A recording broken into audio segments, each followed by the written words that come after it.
आज के लेसन के अंदर ना हमने बेसिकली दो मेन चीज़ों को डिस्कस करना है। So very important thing definitely, because अभी हम शुरू में हैं। तो शुरू की जितनी भी चीज़ें होती हैं, जो बेसिक कॉन्सेप्ट्स होते हैं, those are very important. So definitely वो हमारे लिए इंपॉर्टेंट है। सो सबसे पहले ये हमारे पास लेआउट है, जो कल वाला लेआउट है, और ये हमारे पास कोड है पिछले लेक्चर वाला।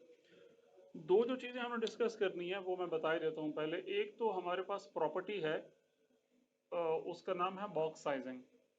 So what is box sizing, वो क्या होती है वो हम डिस्कस करेंगे। और दूसरा हम आज के इस लेसन के अंदर डिस्कस करेंगे टेबल को, कि H T M L C S S के अंदर आप टेबल कैसे बना सकते हैं आप। ठीक है, बिकॉज जितनी भी जहां पर भी आपको डाटा टेबुलर फॉर्म के अंदर चाहिए होता है, वहां पर ऑब्वियसली आपको टेबल ही क्रिएट करना पड़ता है डाटा को पॉपुलेट करने के लिए, शो करवाने के लिए। सो हम टेबल को स्टार्ट करते हैं। सबसे पहले हम क्या करते हैं कि टेबल के लिए बेसिक एक टैग है, table. What is a definition of table? Table is a thing which consist of rose and columns. So table हमने सबसे पहले मेन टैग दे दिया। फिर वही बात कि HTML के अंदर जितना भी डाटा होता है वो सारे का सारा टैग्स के अंदर होता है। टैग्स के अंदर हम क्या काम करेंगे कि सबसे पहले यहाँ पर आ जाएगा TR। TR stands for table row, table row. And the second thing is that TD stands for table data। ठीक है, बेसिकली ये TD है टेबल डाटा के नाम से, लेकिन एक्चुअल में ये जब अभी ऑब्वियसली क्रिएट होगी तो ये कॉलम की सूरत में जाएगी। मल्टीपल टीडीज एक रो के अंदर हम लेकर जाएंगे जब, तो रो तो चूंकि हॉरिजॉन्टल होती है, तो टीडीज बढ़ती चली जाएंगी, तो वो मल्टीपल सेल्स बनते चले जाएंगे। जैसे कि MS वर्ड में आपको टेबल क्रिएट करते हैं, या एक्सेल के आप रोज एंड कॉलम्स को देखते हैं, तो वहां भी यही चीज चल रही होती है। सबसे पहले अगर मैं यहाँ पर एक डाटा पुट कर दूं, for example with the name of roll number, यानी जो सॉरी जो मैंने टेक्स्ट लिखा है रोल नंबर, और ब्राउजर में जाते हैं हम, इसको सबसे पहले रिफ्रेश करते हैं। सो यू कैन सी कि हमारे उस डाटा के बाहर यहाँ पर रोल नंबर के नाम से एक जो टेक्स्ट है वो शो हो गया। सेकंड थिंग इज दैट कि मैं उसके नीचे एक और TD क्रिएट करता हूँ, और अब इसका मैं रख देता हूँ नेम। और ब्राउजर में जाकर जब मैं इसको रिफ्रेश करूंगा, तो वो रोल नंबर के सामने जो है वो नेम आ गया। ठीक है, इसी तरह अगर मैं इसके अंदर मल्टीपल TDs क्रिएट करूं, और मैं यहाँ पर उसका क्लास रख दूं, नेक्स्ट मैं एक और TD क्रिएट करके इसके अंदर सेक्शन रख दूं मैं इसके अंदर, और इसी तरह मैं एक और TD क्रिएट कर देता हूं यहाँ पर, और जेंडर कर देते हैं हम उसकी जो नेक्स्ट कॉलम है वो। जब इसको रिफ्रेश करेंगे तो वो आपको इस तरीके से एक रो के अंदर सारे शो हो रहे हैं। चूंकि अभी हमने TR एक ही क्रिएट की है, टेबल रो हमारे पास टेबल के अंदर TR एक ही है, बाकी जितना डाटा है जितनी चीजें हैं वो सारी की सारी उस रो के अंदर आ रही हैं। तो जितनी TDs बनती चली जाएंगी, ऑटोमेटिकली वो कॉलम्स बनते चले जाएंगे।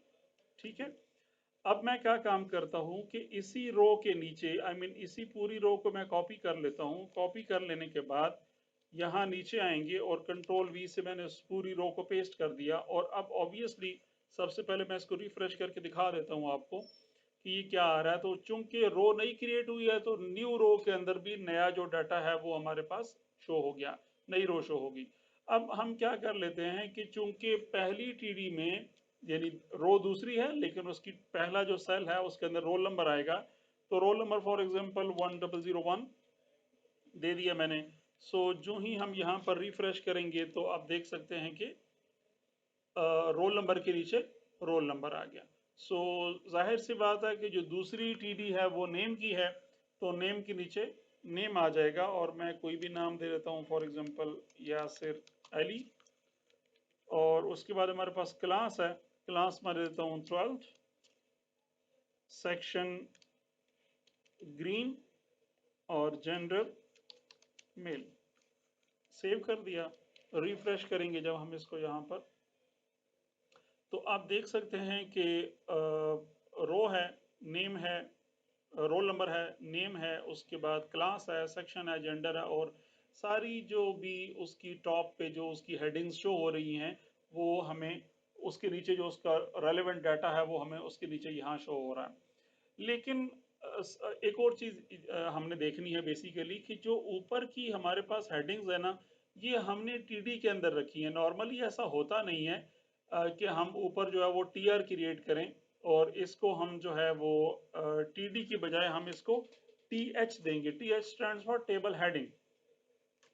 उसके नीचे टीडी ही रहेगी, ठीक है। नीचे जो अगले जो सेल्स आएंगे वो टेबल डाटा ही होगा, लेकिन चूंकि ये टेबल की टॉप की रो है, हेडर रो है टेबल की, तो हेडर रो के अंदर जितने भी टैग्स आएंगे वो सारे के सारे टी एच यानी कि टेबल हेडिंग की सूरत में आएंगे।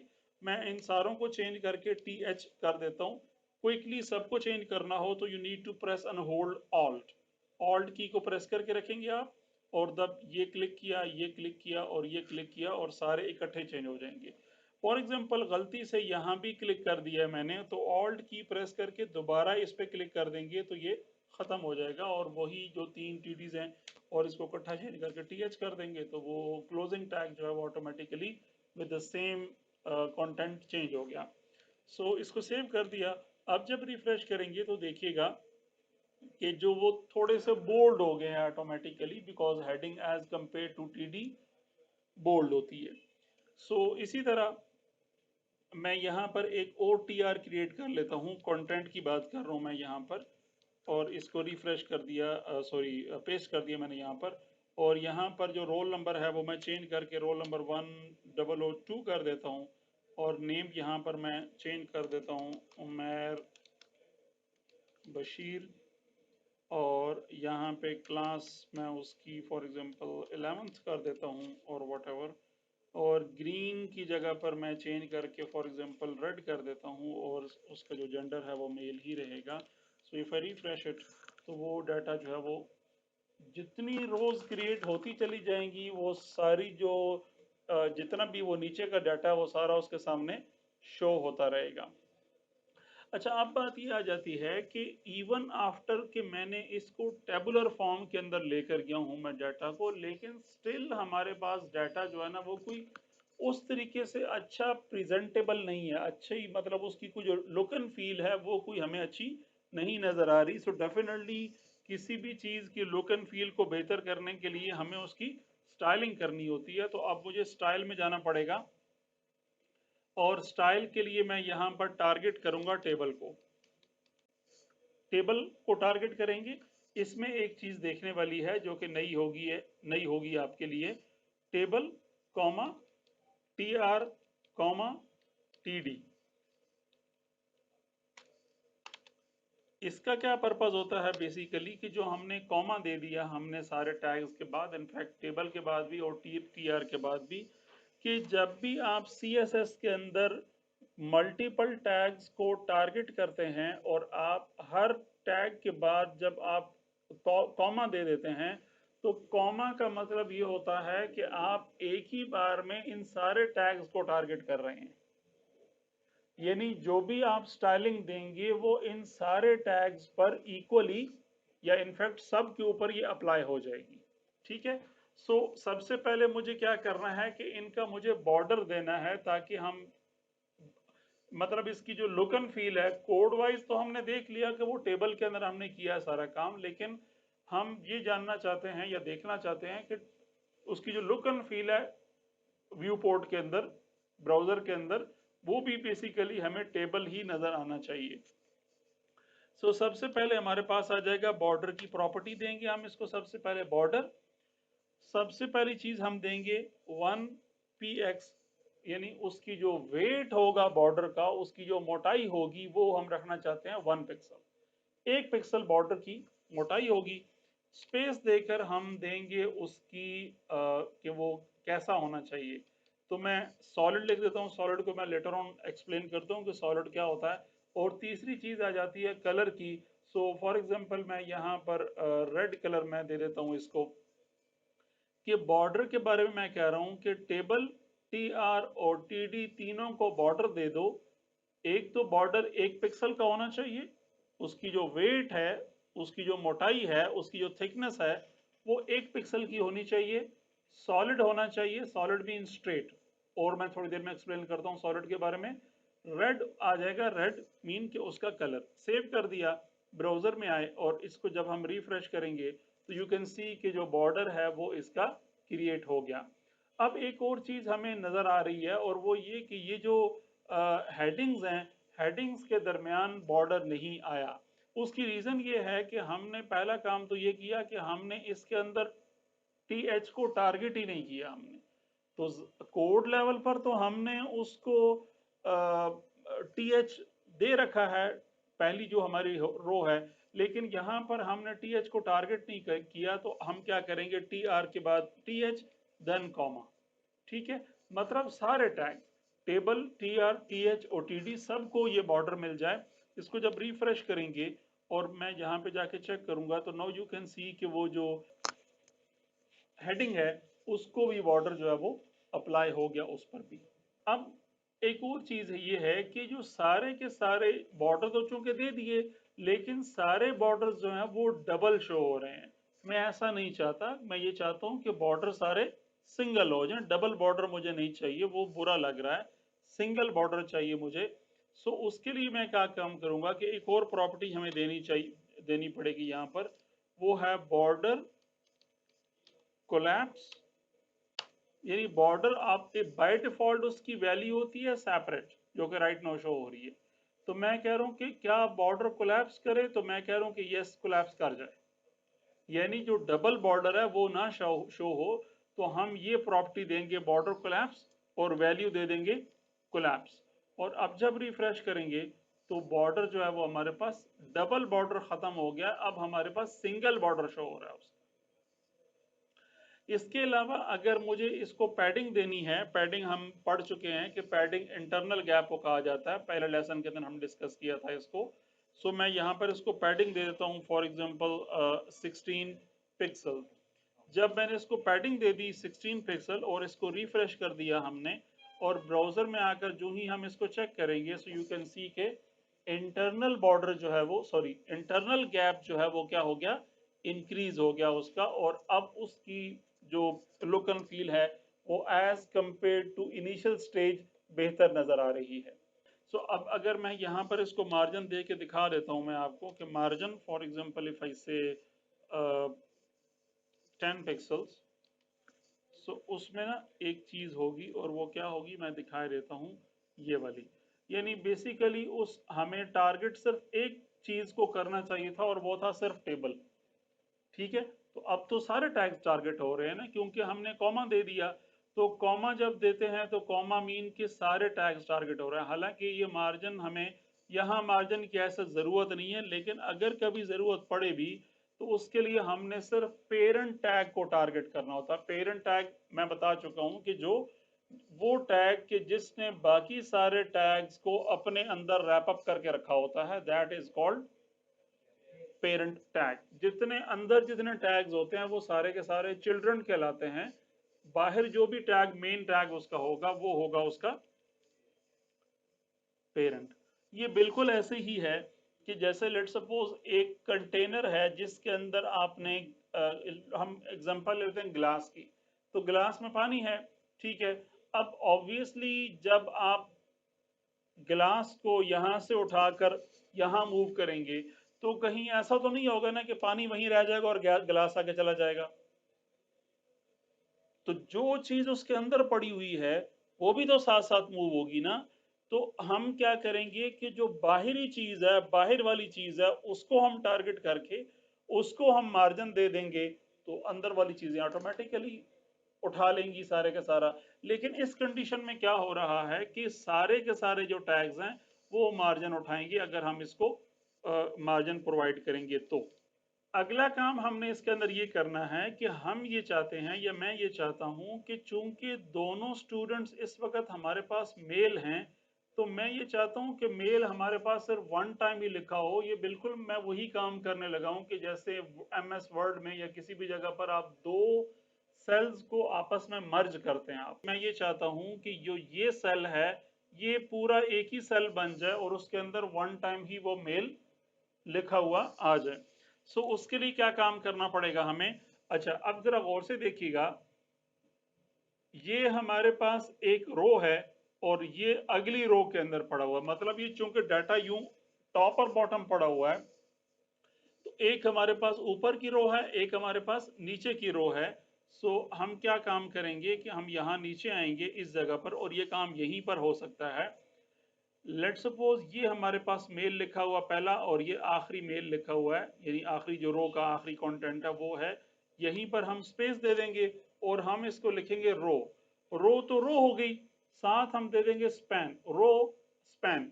तो रो है, मतलब जिसको हम टारगेट कर रहे हैं। स्पैन का मतलब होता है फैला देना, इसको ये स्पैन का मतलब होता है।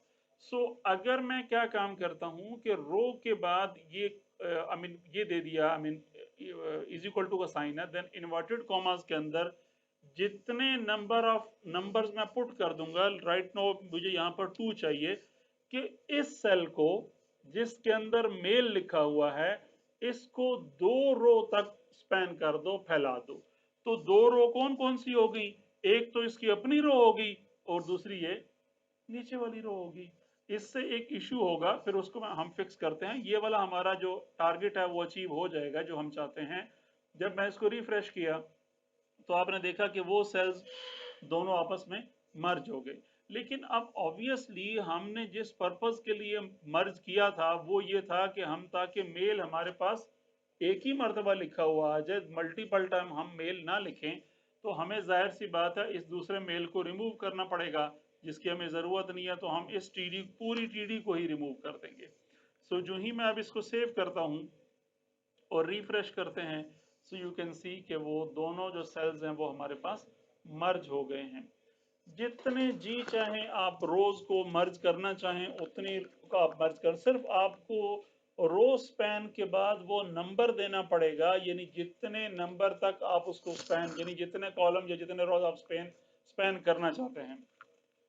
उसकी एक एग्जांपल हम यहाँ भी ले लेते हैं इसके अंदर, कि लेट्स सपोज हमारे पास ये जो रोल नंबर है, इसको मैं ये चाहता हूँ कि यहाँ से लेकर यहाँ तक ये स्पैन हो जाए, फैल जाए। ऑब्वियसली राइट नो हमें इसकी ज़रूरत नहीं है, लेकिन सिर्फ हम अंडरस्टैंडिंग के लिए, सीखने के लिए हम ये काम करने लगे हैं। राइट नो तो ऑब्वियसली ये ज़रूरत नहीं है, क्योंकि रोल नंबर के नीचे रोल नंबर आ रहा है, नेम के नीचे नेम है, क्लास के नीचे क्लास है, सेक्शन के नीचे सेक्शन, और जेंडर के नीचे जेंडर शो हो रहा है।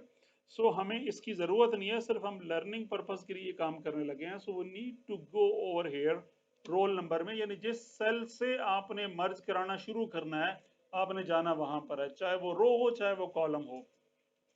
तो ये बिल्कुल वैसे ही है जैसे कि हमने रो को स्पैन किया था, सिर्फ एक डिफरेंस है और वो है कॉल स्पैन। यानी वो रो स्पैन हो रही थी, अब कॉलम स्पैन हो रहा है, तो वो कॉल स्पैन, यानी कॉलम स्पैन हो जाए, फैल जाए। कितना फैल जाए वो हम यहाँ पर आकर एक दफा काउंट भी कर लेते हैं, कि पहला तो खुद ये roll number, sorry, roll number 1, 2, 3, 4 और 5। तो हमने इसको जेंडर्स तक, सारे टैग्स तक, सॉरी यहाँ तक मर्ज करवाने के लिए कि ये सारे अंदर से मर्ज हो जाएं, हमें ये 5 रो तक इसको लेके जाना होगा, सॉरी 5 कॉलम्स तक। इसको 5 मैंने वैल्यू दे दी। जब रिफ्रेश करेंगे और मैंने इस पर क्लिक किया तो you can see over here कि वो जो जो आई मीन जो कॉलम था वो मर्ज हो गया। अब ऑब्वियसली जैसे हमने दूसरी जो सेल था मेल वाला वो हमने रिमूव कर दिया, अब ऑब्वियसली हमें इसकी ज़रूरत नहीं है, तो हम क्या काम करेंगे कि इन सारे टीएच को रिमूव कर देंगे। जब रिमूव करेंगे तो डाटा हमारे पास प्रॉपर शो हो जाएगा। ओके, एक और चीज हम साथ देख लेते हैं, और वो ये है कि आप एक ही वक्त में एक ही सेल को वर्टिकली भी और हॉरिजेंटली भी मर्ज कर सकते हैं आप। ठीक है, यानी एक ही सेल को आप रो स्पैन या कॉल स्पैन दे सकते हैं, देयर इज नो इशू। हम करके देख लेते हैं। लेट्स सपोज मुझे इस सेल, इन दो सेल्स को आपस में मर्ज करना है। ठीक है, सो उसके लिए मुझे उस जगह पर आना पड़ेगा, इस जगह पे। तो मैं इसको कहता हूँ जी कि रो स्पैन 2 और स्पेस देकर मैं दिए कॉल स्पैन 2, यानी एक ही सेल को मैंने हॉरिजेंटली भी और वर्टिकली भी मर्ज करवा दिया। So if you save it and refresh it. So ये आप इस चीज को चेक करें कि ये बेसिकली दोनों सूरतों में मर्ज हो गया है। कैसे पता चला कि हमारे पास टोटल कितने सेल्स थे, तो ओवरऑल कॉलम कितने थे हमारे पास, 5 5 थे ना, जिसको थोड़ी देर पहले, तो अब यहां काउंट कर ले 1 2 3 और 4, क्योंकि ये दोनों तो एक्स्ट्रा है ना, इनको भी हम रिमूव कर देंगे, मेल एंड रेड को। सो सेकंड जो मेल है इसको भी मैंने यहां से रिमूव कर दिया, and the last row of the this one also removed. If you, तो ये वाला जो सेल है वो ऊपर वाला तो 5 सेल्स मूव हो गए ना, जितने उसमें स्पैन होना था, लेकिन पीछे चूंकि कॉलम 4 बचे, तो 1 2 3 4, तो ये जो सेल है ये वर्टिकली भी और हॉरिजेंटली भी स्पैन हो चुका है, यानी कि मर्ज हो चुका है उसके अंदर। मैं इसको थोड़ा सा अंडू कर देता हूं ताकि आप लोगों को जरा क्लियर हो जाए कि हमने वेरी फर्स्ट टाइम स्पैन करने से पहले जो हमने काम किया था वो हमारे पास क्या था। ये हमारे पास डाटा था, मैं इसको सेव किए देता हूं, और अब जब आप इसको रिफ्रेश करेंगे, चेक करेंगे, तो यू कैन सी कि आपके पास नॉर्मल टेबल हो गया पूरे डाटा के साथ। ठीक है, क्योंकि ऑब्वियसली अब मर्ज तो किसी चीज को तभी करेंगे ना जब आपको जरूरत होगी उसकी, कि दो रो को मर्ज करना है हमने, तो तब आप मर्ज करेंगे, लेकिन जब आपको मर्ज करने की जरूरत नहीं पड़ेगी तो आप you will go normal. Next जो हमारे पास चीज आ गई है जो सीखनी है हमने, या जिसको हमने अंडरस्टैंड करना है, that is box sizing. Box sizing is very important thing, और आपको उसका जो कॉन्सेप्ट है वो पता होना चाहिए कि वो क्या होता है। सबसे पहले हम क्या काम कर लेते हैं कि मैं एक टैग यहां पे क्रिएट कर देता हूं, विच इज H1।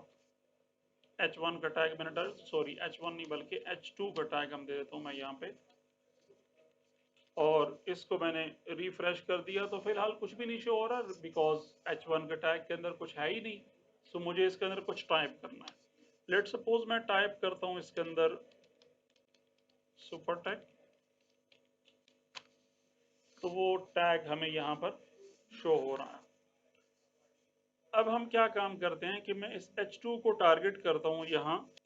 ये बात याद रखिएगा कि जो टैग आपने HTML के अंदर पहले लिखा है, कोशिश करें कि उसकी स्टाइलिंग भी पहले करें आप, ठीक है, ताकि आपको HTML के अंदर भी और CSS के अंदर भी आपको जो ऑर्डर है, तरतीब है, वो आपको पता चलती रहे कि इसके बाद ये चीज़ थी, इसके बाद ये चीज़ थी, इसके बाद ये चीज़ पड़ी है। आप ऑर्डर को चेंज कर देंगे तो मसला कोई नहीं है, वो बिल्कुल स्टाइल उठाएगा, काम सही करेगा, there is no problem at all. लेकिन आप अपनी अंडरस्टैंडिंग के लिए, क्योंकि अभी तो हम बिल्कुल छोटे लेवल पर हैं, बिल्कुल बेसिक चीज़ों को हम डिस्कस कर रहे हैं, लेकिन जब कुछ दिनों के बाद कोड बहुत ज़्यादा बढ़ जाएगा, बड़ा कोड हो जाएगा, ज़्यादा चीज़ें हम डिस्कस कर चुके होंगे, तो फिर आपको फाइंड करना, ढूंढना मुश्किल हो जाएगा। उसको भी हम नेक्स्ट लेसन के अंदर इस इशू को से भी हम जान छुड़ाएंगे कि हमें CSS यहाँ न लिखनी पड़े, बिकॉज CSS का को बाकायदा लिखने का ये प्लेटफॉर्म या ये जगह नहीं है। इसको हम अलग, उसकी हम फाइल क्रिएट करेंगे, वो कैसे होती है वो will discuss about it on next lesson. So मैं सबसे पहले यहाँ पर H2 जो मेरा टैग है उसको मैं टारगेट कर लेता हूँ, और मैं यहाँ पर उसको बैकग्राउंड कलर दे देता हूँ, फॉर एग्जांपल ऑरेंज। सेव कर दिया और रिफ्रेश कर दिया, तो पिछले लेसन के अंदर हमने ब्लॉक लेवल और इनलाइन एलिमेंट्स को डिस्कस किया था हमने, और उसके अंदर कुछ और तरीका था, लेकिन आप अपनी मर्जी के मुताबिक किसी एलिमेंट को विड्थ दे सकते हैं आप उसको। लेट सपोज मैं इसको विड्थ दे देता हूं 300 पिक्सल्स, 300 पिक्सल की मैंने इसको विड्थ दे दी। इसको सेव कर देते हैं हम। जब विड्थ उसकी कम हो गई है तो विड्थ उसकी यहां तक शो हो गई है, फोर्सफुली हमने उसकी विड्थ कम कर दी है। अब हम क्या काम करते हैं कि मैं इसको दे देता हूं पैडिंग 20 पिक्सल। 20 पिक्सल की पैडिंग के बाद अब जरा ध्यान से देखिएगा, बिकॉज असल चीज ये अब शुरू हो रही है। आप ये 300 पिक्सल तक हमने इसको महदूद कर रखा है, इसकी जो विड्थ है वो 300 पिक्सल है। अब हमने इसको पैडिंग भी दे दी है हमने, तो अब हम निशानी लगा लें कि ये अगर वर्टिकली हम इसको अलाइन करें तो ये सेक्शन के एन के साथ ऑलमोस्ट अलाइन हो रहा है। ठीक है। अब जब मैं इसको रिफ्रेश करता हूं तो उसकी विड्थ बढ़ गई। अब इसकी कितनी विड्थ हो चुकी है? इसकी जो विड्थ है वो 340 पिक्सल हो गई है। वो कैसे? कि जब हमने, इस वक्त बात हो रही है उसकी विड्थ की, तो जब हम किसी एलिमेंट को पैडिंग देते हैं तो वो पैडिंग चारों साइडों से उठाता है, top, right, bottom and left. तो जब जितनी पैडिंग उसने लेफ्ट साइड से उठाई है, जाहिर सी बात है राइट साइड से भी उसने 20 ही उठाई है ना, तो 20 लेफ्ट की और 20 राइट की मिला के टोटल उसकी विड्थ कितनी हो गई? 340 पिक्सल्स। सो ये उसका डिफॉल्ट बिहेवियर है कि जब किसी एलिमेंट को हमने बॉक्स साइजिंग की प्रॉपर्टी नहीं दे के रखी होती तो वो ये काम करता है। अब मैं इसको प्रॉपर्टी दिए देता हूं और मैं इसकी डिफॉल्ट वैल्यू बॉक्स साइजिंग की आपको बताता हूं। Box sizing by default, box sizing की जो वैल्यू होती है ना, वो होती है कंटेंट बॉक्स। ठीक है, मैं इसको दे देता हूं बॉक्स साइजिंग बॉर्डर बॉक्स। ठीक है, इसको सेव कर दिया मैंने और ब्राउजर में आए। अब यू कैन सी कि पैडिंग की वजह से टॉप और बॉटम की पैडिंग मौजूद है, और लेकिन इसकी जो विड्थ है ना वो इंक्रीज हो गई है। अब जब मैं इसको रिफ्रेश करूंगा तो पैडिंग मौजूद है लेकिन विड्थ उतनी ही होगी है जितनी के वेरी फर्स्ट टाइम दी थी। बॉक्स साइजिंग कंटेंट बॉक्स क्या काम करता है कि जब किसी एलिमेंट को आप पैडिंग देते हो, ठीक है, तो वो उस पैडिंग को बाहर की जानिब फैला देता है, मतलब बढ़ जाती है, उसकी एलिमेंट की विड्थ बढ़ जाती है। लेकिन जब किसी एलिमेंट को आप बॉक्स साइजिंग बॉर्डर बॉक्स दे देते हैं तो वो एलिमेंट अपनी पैडिंग को अपनी विड्थ के अंदर ही एडजस्ट कर लेता है उसको। आई रिपीट, जब किसी एलिमेंट को आप पैडिंग देते हैं, सॉरी, जब किसी एलिमेंट को आप बॉक्स साइजिंग देते हैं और उसकी वैल्यू डिफॉल्ट पे चूंकि कंटेंट बॉक्स होती है तो पैडिंग देने से वो बाहर की जानिब फैलता है, फैल जाता है, बड़ा हो जाता है, जैसे कि हमने उसको ऑब्जर्व किया है इस पिछले उसके अंदर बॉक्स साइजिंग बॉर्डर बॉक्स देने से पहले। लेकिन जब हम इसको बॉक्स साइजिंग बॉर्डर बॉक्स दे देंगे तो वो एलिमेंट अपनी पैडिंग को अपनी विड्थ के अंदर ही एडजस्ट करेगा, उस विड्थ को अंदर की जानिब ले आएगा, एडजस्ट कर देगा उसको। पैडिंग मिली हुई है, स्टिल मौजूद है, लेकिन वो अंदर की जानिब आ गई है, बाहर की जानिब नहीं फैल रही उससे। ठीक है, लेकिन इसके अंदर एक और बात याद रखने वाली है, वो ये कि ये सिर्फ पैडिंग को अपने अंदर एडजस्ट नहीं करता, ये बॉर्डर को भी अपने अंदर एडजस्ट करता है। यानी जो हम बॉक्स साइजिंग बॉर्डर बॉक्स नहीं मिला होगा, लेट मी रिमूव इट, और मैं इसको सेव करके पहले हम देख लेते हैं यहाँ पर, तो वो ज्यादा है उसकी विड्थ। अब अगर मैं यहाँ से कहता हूँ कि oh sorry, border, border for example बड़ा बॉर्डर दे देते हैं, 5 पिक्सल सॉलिड ब्लू। ठीक है, जब आप इसको रिफ्रेश करेंगे तो विड्थ और बढ़ गई है उसकी। लेकिन जो ही मैं इसको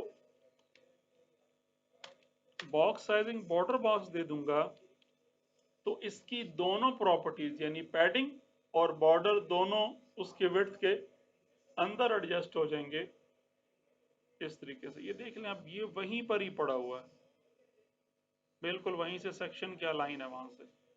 सो क्या हो रहा है बेसिकली कि वो अपनी बॉर्डर और पैडिंग दोनों को, ये बात याद रखिएगा, मार्जिन का नाम न लीजिएगा, मार्जिन एक्सटर्नल गैप होगा आ जाता, मार्जिन से ये काम नहीं हो सकता, या मार्जिन खुद को एडजस्ट नहीं करेगा उसके अंदर, वो होता ही एक्सटर्नल है। बॉक्स साइजिंग बॉर्डर बॉक्स से उसका उसकी पैडिंग और उसका जो बॉर्डर है वो उसकी विड्थ के अंदर ही एडजस्ट हो जाता है और वो फैलता नहीं है, एक्सपैंड नहीं होता, बड़ा नहीं होता। It could be the very first question of your interview. What is box size? There are 70% chances of this question कि आपसे ये सवाल होगा कि बॉक्स साइजिंग क्या होती है।